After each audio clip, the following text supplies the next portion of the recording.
Самозанятые предприниматели и граждане, которые собираются открыть свое дело, имели возможность поучаствовать в различных дискуссионных площадках, пройти различные мероприятия и воркшопы. Были задействованы представители всех форм ведения бизнеса, начиная с самозанятых, заканчивая обществами с ограниченной ответственностью. Организаторы пригласили федеральных спикеров, которые поделились своим опытом ведения бизнеса. Сегодня мы присутствуем с вами на одной из площадок, посвященной неделе предпринимательства. Форум открыла экспертная сессия «Республика Саха. Безграничные возможности и новые горизонты в индустрии гостеприимства», посвященная развитию туризма в регионе. Приглашенный спикер Геворг Аветисян, генеральный директор сети отелей Clio Hotels, поделился своим опытом ведения отельного бизнеса и туризма в целом. К этой отрасли нужно отнестись более внимательно. В целом, хотелось бы... Детально были рассмотрены проблемы, которые тормозят развитие туризма в республике, и подобраны пути их решения. Стоит отметить, что главной задачей на будущее является создание чартерных рейсов по маршруту Якутск-Краснодар. Специалисты отмечают, что благодаря этому может увеличиться поток туристов не только из Краснодарского края, но и из ближайших регионов. Руководитель фирмы, который занимается отельным бизнесом, у него есть интерес в развитии совместных проектов между предпринимателями и туроператорами, и турбазами Республики Саха-Якутия, а также жителями и туристами Краснодарского края. Речь идет о возможном запуске даже чартерных перевозок с Краснодара либо с Сочи в город Якутск и совместной загрузкой туристов как оттуда, так и сюда. Одной из главных составляющих туризма в Якутии являются изделия местного производства. На бирже контактов с местными производителями, членами ассоциации «Сделано в Якутии», предприниматели со всего региона получили возможность найти новых партнеров, а также обсудить варианты возможного сотрудничества в формате открытого диалога. Главной целью биржи контактов заключалась в укреплении экономического сотрудничества и кооперационного взаимодействия между предприятиями республики.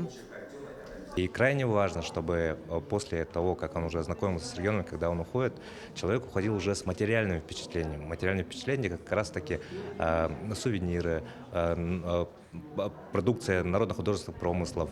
И как раз на это нацелена наша сегодняшняя биржа контактов, для того, чтобы наших ательеров и объектов размещения познакомить с новыми поставщиками, которые выдают продукцию в рамках проекта «Сделано в Якутии», которые дают только ту атмосферу Якутию, которую они, наши гости, могут увезти с собой. В рамках форума также прошло заседание круглого стола «Сделано в Якутии». На мероприятии были рассмотрены вопросы по продвижению брендов в условиях санкций.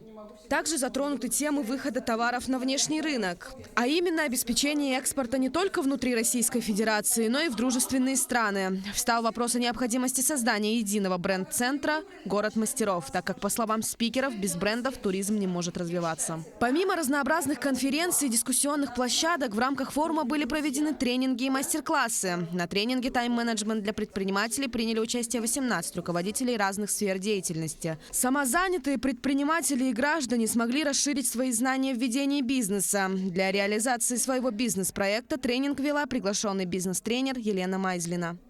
Мы рассказали в этом проекте о том, что управление временем состоит из нескольких факторов, из нескольких этапов. Для того, чтобы эффективно управлять своим временем, нужно, во-первых, правильно ставить цели и понимать, какой результат для тебя важен.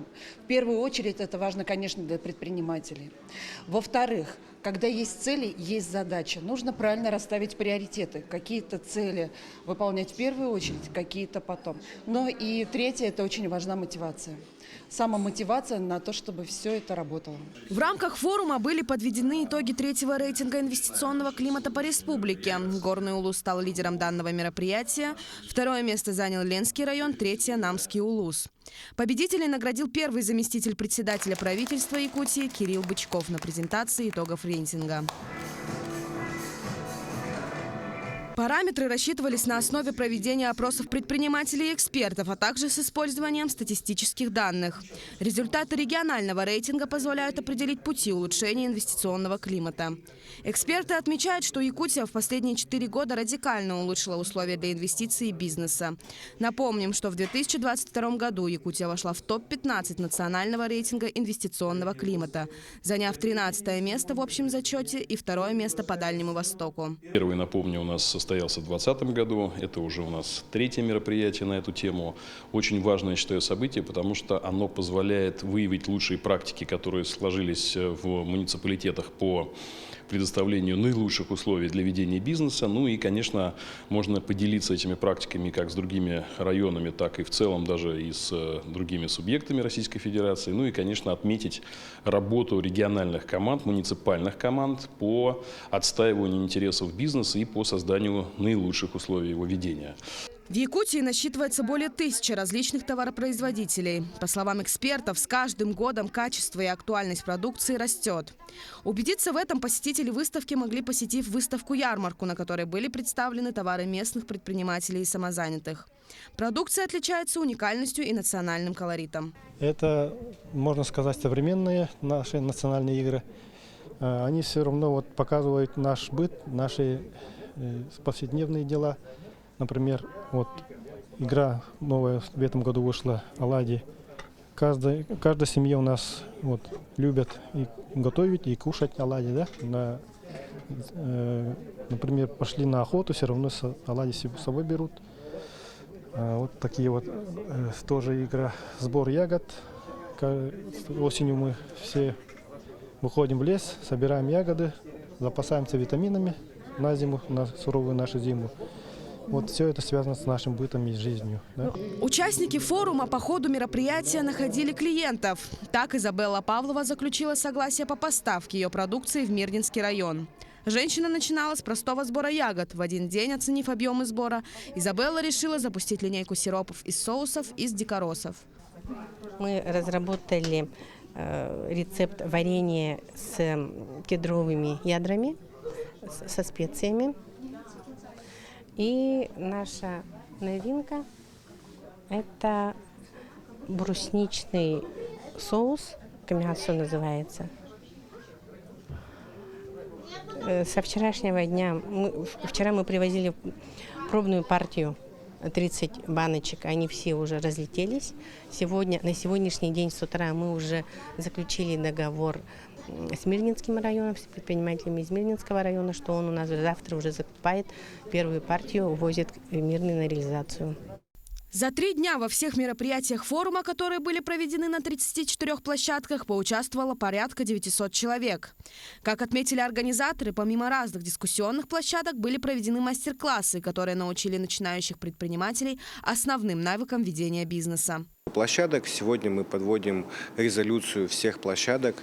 На всех площадках были приглашены руководители министерств и ведомств, все бизнес-объединения.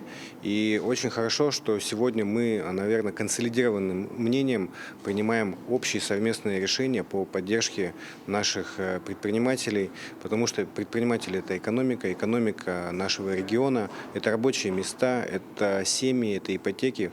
Поэтому поддержка бизнеса в наше время является приоритетной задачей. Благодаря форуму предпринимательства участники обрели много знаний и полезных знакомств. Тем самым для них открылись новые возможности и пути развития.